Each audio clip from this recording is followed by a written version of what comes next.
My gravity assist was my village. You always hear, it takes a village to raise a child. When I was about 5 years old, I went to the planetarium in London, and it just completely opened my mind. I was 9 years old when Apollo 11 landed, and I'll never, ever forget watching. A gravity assist is when a spacecraft gets a boost of speed as it flies by an object like Earth or Jupiter. But I also like to talk about gravity assist as an inspirational boost. It's that person, place, thing, or event that propels people into the careers that they have today. Hi, I'm Jim Green, and after 5 fantastic years, as I have retired from the role of the NASA chief scientist, NASA's Gravity Assist podcast is coming to a close.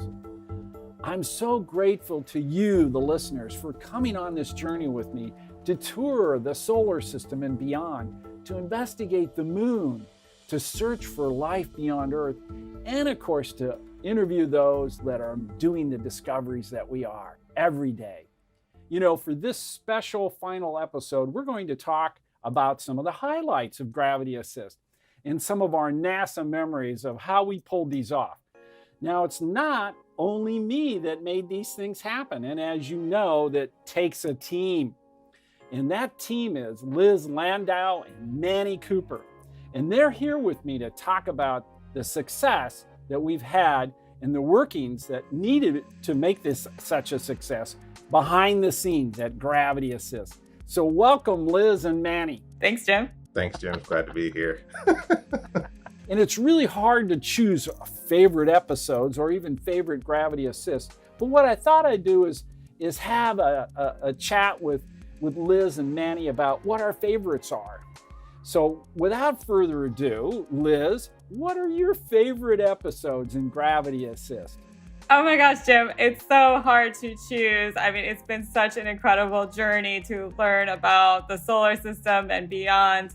But especially some of the episodes in the astrobiology season were really compelling to me. People going out to learn about Antarctica, finding out that there is life everywhere you look, even in the most extreme conditions on Earth, as well as people looking at exoplanets for signs of life and how we might do that. Ravi Kapaparu at Goddard, I really enjoyed that episode. He talked about the possibility of could we even find pollution on an exoplanet? That's just so wild.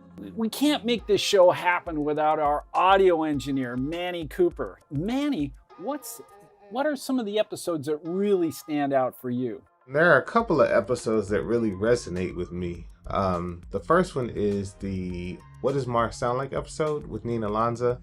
That was really cool, especially being an audio engineer and getting to listen to sounds on Mars. The Ingenuity helicopter off in the distance, and then the metallic wheels on Perseverance, rolling along. Can we hear the wind on Mars? We can. And in many ways, it sounds like the wind on Earth, but in other ways, it doesn't. So maybe we can take a listen. Yeah, let's do that. Another one was the Listening to the Universe. The Kim Arcand episode was really interesting, too. She worked with the engineer to compose musical pieces. Yeah, Kim's data sonifications were amazing. Let me play you a clip from one of those.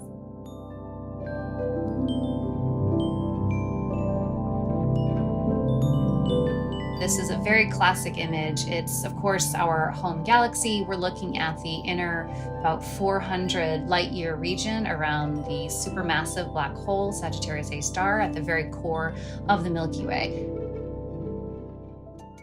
Episodes that I really like are those that come with a surprise.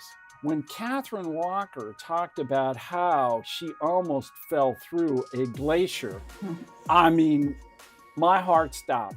Another one that I really liked was Sonny Pangiwani, who he was in the JSC control room when the Russian module called Science was just connected to the International Space Station, and one of the rockets turned on.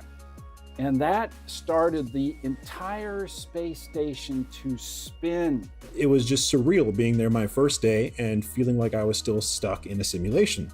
It really taught me that our training is there to push us to our limits again. And sometimes, you're sitting there and you can't believe what's happening, but you're calm and you're collected and you're ready to work the problem. I would go as far as to say that this entire process has been like my gravity assist. Yeah, I really feel the same way, Manny. Like, it's really one of my favorite things that I've ever worked on, to be able to be a fly on the wall and listen to Jim Green talk to such an amazing range of people and to learn about the possibilities of what is out there.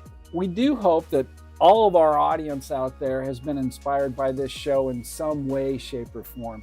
But you can also find out so many other great NASA podcasts by going to nasa.gov/podcasts, and in particular, check out things like The Curious Universe, for which more great stories about the agency are being discussed. I'm Jim Green, and this has been your Gravity Assist.